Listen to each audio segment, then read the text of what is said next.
Darling, I will be loving you till we're 70.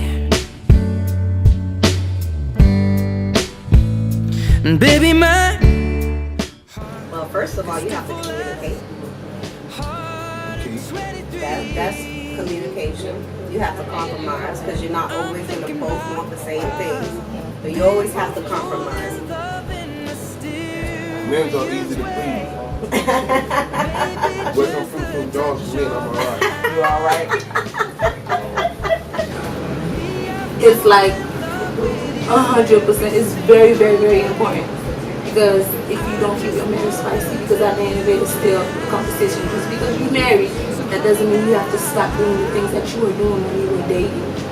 So when you're in a marriage, as a matter of fact, when you're married, you should do way more than you was doing. But most people don't, because most people, if they fall out, they think, okay, I got my husband now, I can go ahead and just slack off and just not getting my hair done like I was, not wearing lingerie, doing special things for him on his birthday. A lot of times you have to do different things for you to keep your marriage spicy. Trust. That's a big one. Loyalty and friendship. Keeping up to your word. Actually doing what you say. It's very important to keep your marriage spicy. Only because you don't want him seeking elsewhere. So whatever you got to do to please your man, baby, by all means, get it done. that's right. It's like, God in marriage to me is the most important factor. When you have God, everything else follows.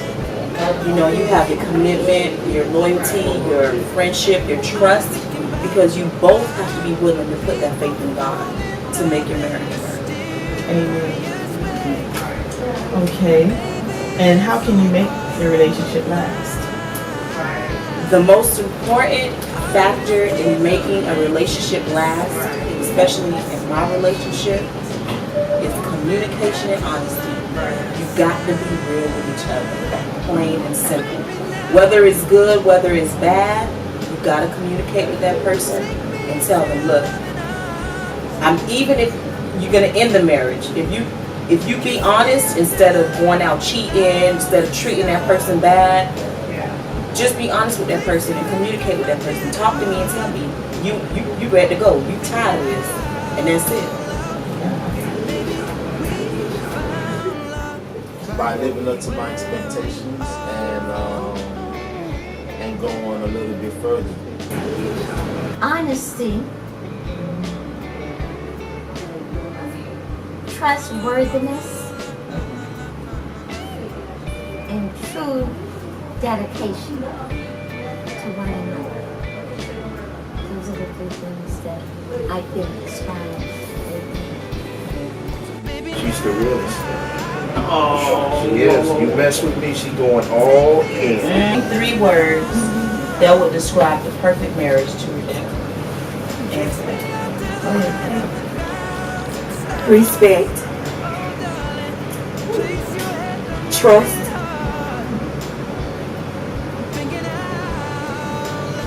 and communication. If you got all 3, you in for the right thing. Because one thing about respect is that a lot of people forget that part. And because you trust the person so much, you tell them everything. And you have to respect their past, not throw it in their face, and then don't change the way you feel about them. So respect to me is the most important. People say everything else, but in my opinion, I think respect is the most important thing, because everything will fall right under it. And then without trust, you ain't got nothing. And then you got to be able to communicate. Because if you could tell the person everything, like they could be your best friend, then it works. And then if there's anything wrong and you ain't got no communication, y'all can't communicate, you'll never be able to fix it. And you also have to be able to respect that person's opinion on a particular subject. And you have to also be able to forgive. Because everybody made mistakes. I made mistakes. And the person that loves you will always have your back, even though you might disagree on something. They're not just going to just because you don't like something, or you're stupid. That's one thing I must say about her. I have my opinions on certain things, but she respects my opinion. And she don't go in insults, and that's very important. And communication. Okay. Yeah, communication is How- very important. How important is it to keep your marriage spicy? I've never had a problem. No, but how important is it? Is it on the top 5? Is it on the top 3? It's always been number one. Is it it's the number one thing at work? It's not only that, she just knows everything about me. Like I said, I've been with a lot of people, talked to a lot of people, and out of all the people I've met in my life, she's the only one. So you keep it spicy? I don't even have to say anything. Well, you know you have to keep it spicy. Because when things get boring, then it becomes a chore. It's from women, you know, and it shouldn't be a chore. You should be able to just be affectionate, and a lot of men forget that. Not this one, but you gotta be affectionate, because that's one thing a lot of men forget. And then, like they say, foreplay starts when you wake up in the morning. It's when you help me clean up, or foreplay happens when you take the time to say, I know she gonna come home and do this, let me set this up for her. Because if I'm so tired, how I'm gonna keep it spicy? So spicy could come from every aspect. Just a quick text message, making sure you always rub me. If I do something, appreciate me. Say, that's good, I like the food that you cook. So what, I cook every day. Tell me the chicken tasted good, even if I cook chicken every day. The chicken tasted good every day. You never burned it. That's very important. Last one for Riddell, real quick, Riddell. How did you know you met your soulmate? Because Edward answered that question. I knew I met my soulmate with Edward when I lost him. And I could not function.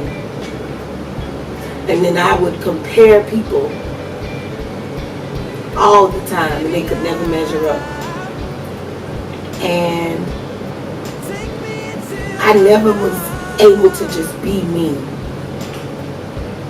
I wasn't able to be me. Everybody I've had before or after or in between, because our love story is different. But I never was all the way myself without it being, oh, is he gonna, or oh, is that. With him, I'm just able to just breathe. I don't have to hold my breath. I don't have to be afraid. Or if I say this, that might upset him. It's just I could just be completely me. And that's how I knew he was my soulmate.